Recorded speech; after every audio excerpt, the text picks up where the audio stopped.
My sister and I found twin worms in the northern wastelands. She took the black worm Wesley, gentle and caring. I took the white worm Caylus, cold as ice. But I refused to give up. I spent 10 years feeding him, my own magic blood, but he never grew close to me. Just as I was about to quit, he suddenly changed his mind. Let's bond. I thought I'd finally melted his heart. But the night before our bonding, I learned the truth. He only wanted to bond with me, to stay close to my sister. After he becomes a dragon, he'll kill me and marry Eliza. That's when I realized I was just a tool to him. The twin worms we found dying had both fallen for my sister. But that's fine. Now that I know the truth, I have my own plan.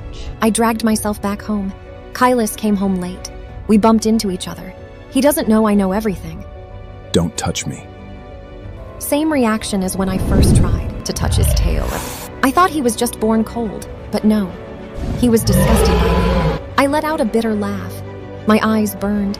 Tears fell, drop by drop. Caylus turned and walked away, annoyed. Didn't look at me once. The only time he shows any warmth is when I give him my magic blood. I thought about the winter hunt our house holds every year.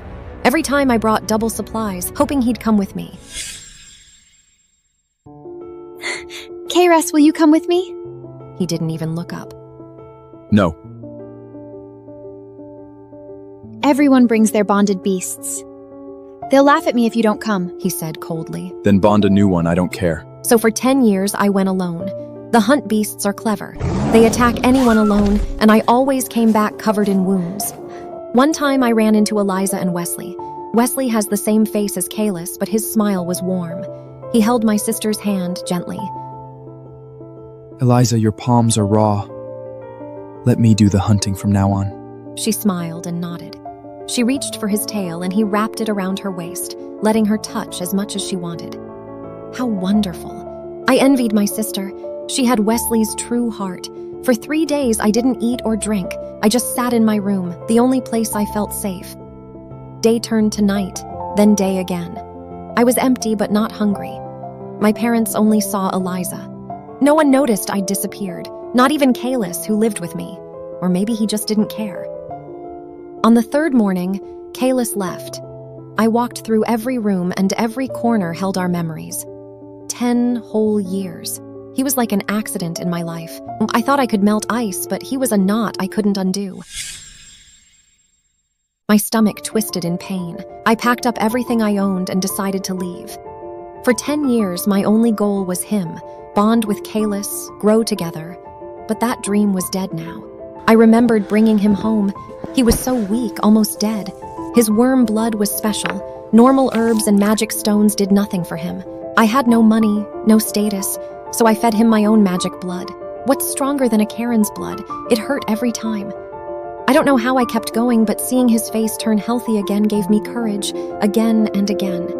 I thought we'd grow old together. Even if he was cold, he was still my little dragon. I did so many things for him. I never told him the cost. I didn't want him to feel guilty. But even that wasn't enough. He still hated my kindness.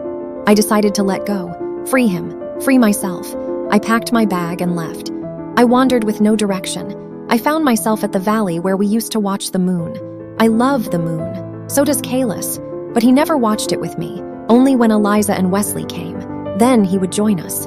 That was the only time his cold face came alive. He couldn't even hide his true form. His tail trembled under his robe. I thought it was because they were twin worms. The signs were so obvious, but I was too blind to see. I took a deep breath and blinked back the tears.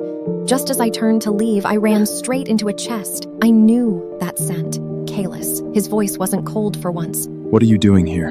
I remembered how he flinched the last time I touched him, so I stepped back quickly. Nothing. Just walking. His eyes lingered on my bag. He smiled, a warm smile.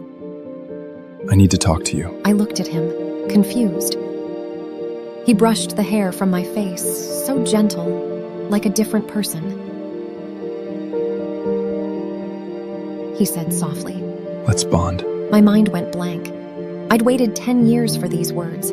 I thought I'd given up on him, but my heart still leaped. I nodded before I could think, forgetting the days I'd locked myself away. Maybe it was 10 years of hope. Maybe I could still warm him. He took my hand and led me home. the first time we'd touched in 10 years. I held on tight and leaned into him. He held my hand loosely, like it would slip away the moment I let go.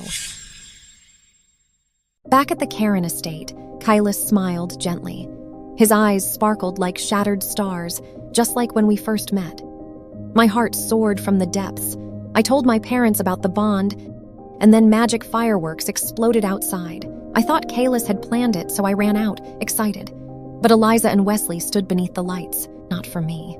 I'd done it again. Disappointment washed over me. I looked at Caylus beside me. He was still smiling, but I could see the sadness. 10 years together, I knew his face. He still loved my sister. The joy I'd felt faded. Then Caylus squeezed my hand so hard it made me cry. News of the bond spread fast. Your family is so lucky. No true dragon since the Dragon Lord fell 1,000 years ago. Works are the next best thing. The Karas have 2 works. Dragon blood plus the Karen's natural healing magic. Boundless potential. Other houses burned with envy, but they only praised Eliza, the gifted one, the first daughter. I was an afterthought. Wesley will become a true dragon with the strongest heir of this generation. Too bad KS got stuck with the failure of the family. When Wesley is Dragon Lord, Eliza will be the most powerful woman on the continent. She can let her failure sister share some of the glory. I've heard words like these my whole life. My sister is the moon in the sky. I'm mud in a well. Even my own parents play favorites, so how can I expect fairness from others? I don't care about any of that. The only one whose opinion matters to me is Caylus. Does he think bonding with me wastes his bloodline? The night before our bonding, I asked him, Will you regret this? No. On the night before the ritual, Caylus and I weren't supposed to see each other. We each had to purify ourselves in the magic spring. But I remembered I hadn't given him his monthly magic blood yet. I went somewhere private and extracted it, carefully put it in a bottle and held it close. Following his scent, I found him. Just as I was about to call his name, I heard him scoff. Eliza, you know I only agreed to bond with her so I could stay by your side. She has no talent. Her magic blood is pitifully weak. How could she compare to you? My feet were frozen to the ground. He was holding my sister's hand, his eyes burning like I'd never seen before. More words spilled from his mouth. Once I become a dragon, the first thing I'll do is break my bond with her. Then I'll make you the Dragon Lord's wife. My sister didn't respond. I felt a little better, at least she hadn't betrayed me. Growing up, whenever people called me ugly or useless, Eliza was the one who spoke up for me.